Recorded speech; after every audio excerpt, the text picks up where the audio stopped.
네, 오늘 주시는 말씀은 마태복음 2장입니다.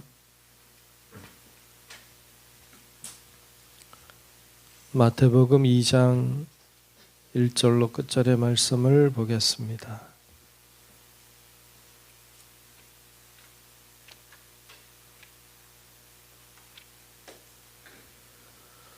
마태복음 2장 1절부터 끝절까지 말씀, 교독하며 말씀 보겠습니다. 헤롯 왕 때 예수께서 유대 베들레헴에서 나심에 동방으로부터 박사들이 예루살렘에 이르러 말하되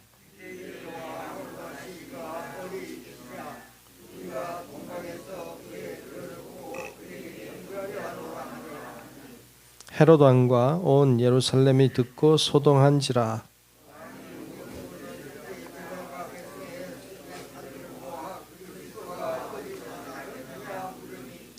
이르되 유대 베들레헴이오니 이는 선지자로 이렇게 기록된 바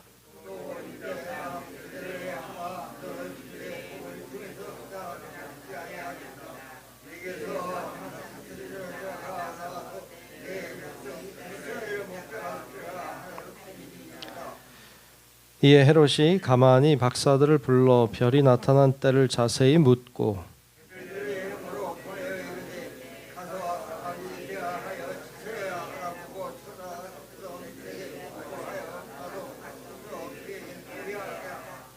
박사들이 왕의 말을 듣고 갈새 동방에서 보던 그 별이 문득 앞서 인도하여 가다가 아기 있는 곳 위에 머물러 서 있는지라.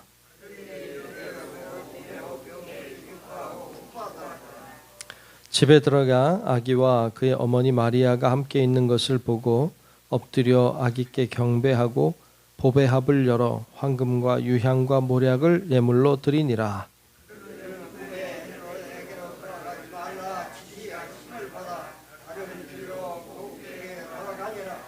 그들이 떠난 후에 주의 사자가 요셉에게 현몽하여 이르되 헤롯이 아기를 찾아 죽이려 하니 일어나 아기와 그의 어머니를 데리고 애굽으로 피하여 내가 내게 이르기까지 거기 있으라 하시니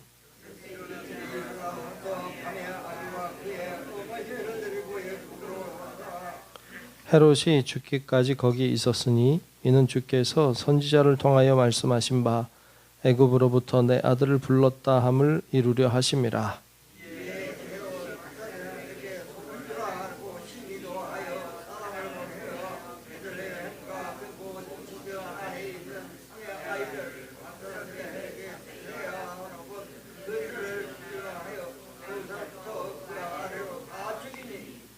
이에 선지자 예레미야를 통하여 말씀하신 바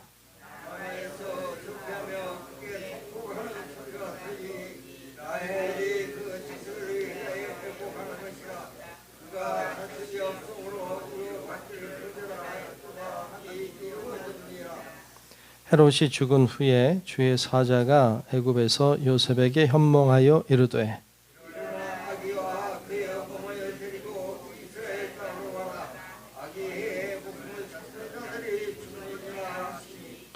요셉이 일어나 아기와 그의 어머니를 데리고 이스라엘 땅으로 들어가니라.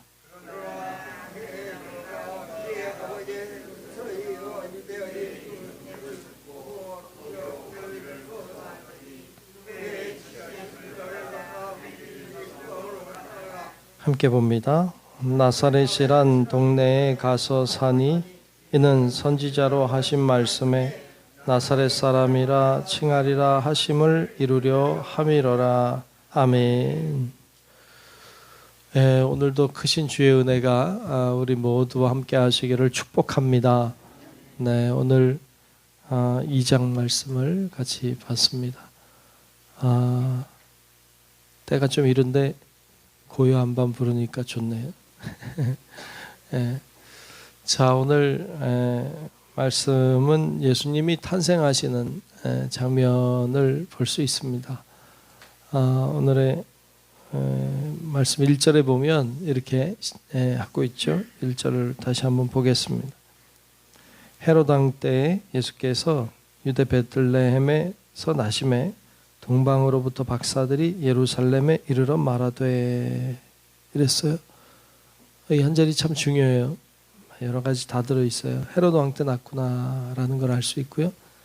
그리고 유대 베들레헴에서 나셨구나. 그러니까 시기는 헤롯 때, 장소는 유대 베들레헴에. 거기서 나셨구나라는 사실을 알려줍니다. 그리고 동방으로부터 박사들이 왔구나. 이방인이죠. 이방인이 예루살렘에 왔구나라는 사실을 보게 되죠.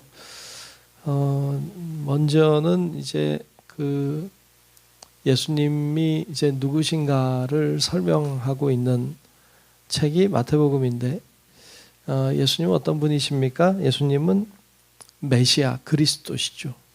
그러니까 구세주시죠. 예수님은 이 땅에 왜 오셨느냐? 구세주로 오셨어요. 우리 1장 앞에서 보았습니다만 예수님은 예수, 구원이라는 뜻을 가지고 이 땅에 오셨죠. 그러니까 예수님은 구원자세요. 즉 메시아예요. 그리스도예요. 이것을 이야기하는데, 그러면 예수님이 메시아라는 걸 증명해봐라 뭐 이렇게 이야기한다면, 증명할 수 있는 것 중에 하나가 유대 베들레헴에서 나셨다라는 거예요. 유대 베들레헴에서 나신 게 왜 그리스도인 것을 증명하느냐? 구약 성경에 그렇게 예언했으니까. 그러니까 예언한 대로 유대 베들레헴에 나셨다. 이렇게 이야기할 수 있죠. 그래서 유대 베들레헴에서 나셨다라는 말은 예수님이 메시아 맞다. 이런 얘기를 하고 있는 거죠. 선지자의 글, 오늘 말씀의 6절에 이렇게 이야기하고 있죠. 6절에 보면 또 유대 땅 베들레헴아, 너는 유대 고을 중에서 가장 작지 아니하도다. 내게서 한 다스리는 자, 그렇죠? 한 다스리는 자, 그 메시아죠. 그리스도죠. 그분이 나와서 내 백성 이스라엘의 목자가 되리라 하였음이니이다. 그랬어요. 이게 미가서 5장 2절에 나오는 말씀이에요. 미가서에 나오는 말씀인데, 구약성경 미가서의 미가가 예언한 말씀이죠. 그러니까 그 예언의 말씀을 따라 유대 베들레헴에서 예수님이 태어나셨다. 그러면 미가가 예언했던 그리스도가 바로 예수다라고 이야기하는 것이죠. 그런데 그 메시아가 태어났다는 사실은 굉장히 재밌어요. 왜냐하면 이 유대인들은 메시아를 기다렸어요. 메시아가 오기를 손꼽아 기다렸어요. 오시면 좋겠다, 오시면 좋겠다, 오실 거다, 오실 거다 이렇게 생각하고 믿고 기다렸죠. 근데 예수님이 메시아가 오셨어요. 그럼 기뻐해야지. 기뻐하지 않아요. 오히려 이방 사람이 기뻐하죠. 기다리지 않던 이방 사람이 동방의 박사들이 와서 예수를 경배하는 장면을 볼 수 있고, 그렇게 기다리던 유대인들은 오히려 예수를 죽이려고 하죠. 참 아이러니해요. 왜 그럴까? 왜 그럴까? 이런 생각이 들어요. 그래서 오늘 말씀에 보면 이제 동방의 박사들이 와서 오늘 말씀 중에 11절에 보면 그 별을 보고 찾아와서 예수님께 들어가서 아기와 그의 마리아가 있는 것을 보고 엎드려 아기께 경배하죠. 그리고 황금과 유향과 모략을 예물로 드리는 장면이 오늘 보면 11절에 나와요. 그러니까 이 이방 사람이 와서 기뻐하고 예물을 드리며 예수 탄생을 경배하죠. 이방 사람이. 그러면 유대인들은 어떻게 했습니까? 헤롯을 중심한 유대의 지도자들은 16절에 보면 이렇게 딱 나오죠. 이 헤롯이 박사들에게 속은 줄을 알고 심히 노하여 사람을 보내요. 베들레헴과 그 모든 지경 안에 있는 산의 아이를 박사들에게 자세히 알아본 그때를 기준하여 2살부터 그 아래로 다 죽이니. 죽였다는 거예요, 아이들을. 참나 진짜 참 놀라워요. 기다리던 사람들은 예수님이 오니까 죽이려고 하고, 모르고 있던 이방인들은 오히려 와서 경배하는 이런 장면을 보여줘요. 이게 굉장히 어찌 보면 기분이 나빠요. 오늘날 우리는 예수님을 기다리는 사람들이에요. 다시 오신다고 약속하신 주님을 기다리고 있는 사람들이 우리예요. 그런데 예수님 진짜 오면 좋아할까? 이런 생각을 하게 만들어요. 유대인들이 기다렸으나 좋아하지 않았거든요. 우린 좋아할까? 이런 생각을 하게 만듭니다. 정말 주님 오시길 원하는지요? 주님이 오기를 원하지 않고 있는 건 아닌지, 오히려 이방인들이, 오히려 믿지 않는 이들이 좋아할 수 있겠다. 이런 도전의 의식을 가지게 되죠. 여러분, 우리가 정말로 주님을 사모함으로 기다릴 줄 알고 주님의 오심을 정말로 준비하는 자가들이 되어서 주님 오실 때 기쁨으로 맞이할 수 있기를 축복합니다. 또 하나 발견할 수 있는 것은 이들이 왜 싫어했을까 하는 거예요. 왜 예수님 오는 걸 싫어했을까? 왜 오니까 죽이려고 했을까? 오늘 말씀해 보면 이 동방에서 온 박사들이 왕으로 나신 이가 어디 계시뇨? 이렇게 물어요. 왕으로 오셨으니까. 왕은, 여러분 삶의 왕이 누군데요? 우리 삶의 왕이 주님이면, 주님이 오면 기뻐할 거예요. 그런데 우리 삶의 주인이 주님이 아니라 나라면, 그러면 주님이 오는 걸 좋아하지 않아요. 내 인생을 인도하고 내 인생을 주도하는 자가 나였다면, 내가 왕이라면, 내 인생의 왕이 나라면, 그러면 왕이 또 온다는 건 기분 좋은 소식이 아니죠. 헤롯은 자기가 왕인데 누가 왕이 왔다니까 그를 죽여야 내가 왕 계속 할 수 있겠죠. 예수를 죽이려고 했어요. 왕은 자기다 이거죠. 우리 인생에도 내가 왕이 되면 예수 오는 걸 즐겨하지 않을 거예요. 정말 주님을 왕으로 맞이하려면, 주님을 기쁨으로 맞이하려면 주님이 내 인생의 왕 되심을 인정해야 돼요. 그리고 그분을 내 인생의 중심에 모시고 그분의 말씀에 순종할 때에 주님이 오심이 우리들에게 기쁨이 될 줄로 믿습니다. 그래서 우리가 그런 자세와 태도를 가지고 살아야 되는 것이죠. 그리고 예수님이 이제 애굽으로 도망가셨다가 헤롯 왕이 죽은 이후에 유대 땅 예루살렘으로 가지 않고 오늘 말씀을 보면 갈릴리 나사렛으로 가셨다라는 것을 이야기하고 있어요. 그리고 그곳에서 사셨던 것을 볼 수 있습니다. 유대 땅 베들레헴은 유대교의 중심이죠.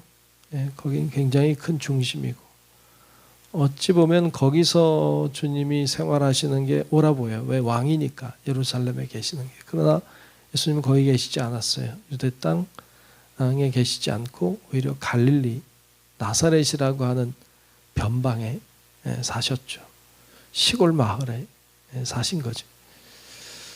그러니까 그 주님은 어쩌면 거기가 더 잘 어울리죠. 참 사실 좀 슬픈 이야기이기도 합니다. 주님이 유대 땅 베들레헴, 유대 땅 예루살렘은 죽을 때 가신 거죠. 주님은 거기서 죽었죠. 오히려 갈릴리에서 주님 활동하셨고 그곳에 어렵고 가난하고 힘든 자들을 위하여 일하셨던 분이 예수님이셨어요. 그들에게 환영받았죠. 오히려 유대 땅에서는 예수님을 죽이려고 하는 자들에 의해 십자가에 달려 죽으셨죠. 참 그것도 참 슬픈 일입니다. 여러분, 오늘 우리가 주님의 나심이 나에게 기쁨인가? 주님은 정말로 나에게 왕이신가? 우리가 돌아보고 주님을 나의 왕으로 삼고 주님의 말씀에 순종하고 주의 뜻을 따라 사는 우리 성도 여러분들 되시길 주의 이름으로 축원합니다. 기도하겠습니다. 하나님 감사합니다. 오늘도 주께서 우리를 인도해 주셔서 주 앞에 예배드리는 예배자 삼으시니 감사합니다. 주님이 내 인생의 왕 되심을 인정하고 깨닫게 하시고 주님을 바라보고 믿음으로 서서 하나님의 기쁨, 영광, 소망이 될 수 있도록 하나님 도와주시옵소서. 주님이 인도하심을 따라 순종하고 따르는 저희들이 되게 도와주시고 하나님의 왕 되심을, 하나님이 내 인생의 중심 되심을 고백하고 그 믿음으로 살아 주님의 오심이 우리들에게 진정한 기쁨이 될 수 있도록 역사하여 주옵소서. 오늘도 기도의 제목들을 붙잡고 하나님 앞에 간구하는 우리 사랑하는 성도들을 다 기억하여 주시고 하나님의 능력의 팔로 역사해 주사 하나님이 기뻐하시는 일들이 이루어지고 응답받아 역사가 드러나게 하여 주옵소서. 오늘도 주님이 함께 하실 걸 믿으며 살아계신 예수님 이름으로 간절히 기도하옵나이다. 아멘. 하늘에 계신 우리 아버지여, 이름이 거룩히 여김을 받으시오며 나라가 임하시오며 뜻이 하늘에서 이루어진 것 같이 땅에서도 이루어지이다. 오늘 우리에게 일용할 양식을 주시옵고 우리가 우리에게 죄 지은 자를 사하여 준 것 같이 우리 죄를 사하여 주시옵고 우리를 시험에 들게 하지 마시옵고 다만 악에서 구하시옵소서. 나라와 권세와 영광이 아버지께 영원히 있사옵나이다. 아멘.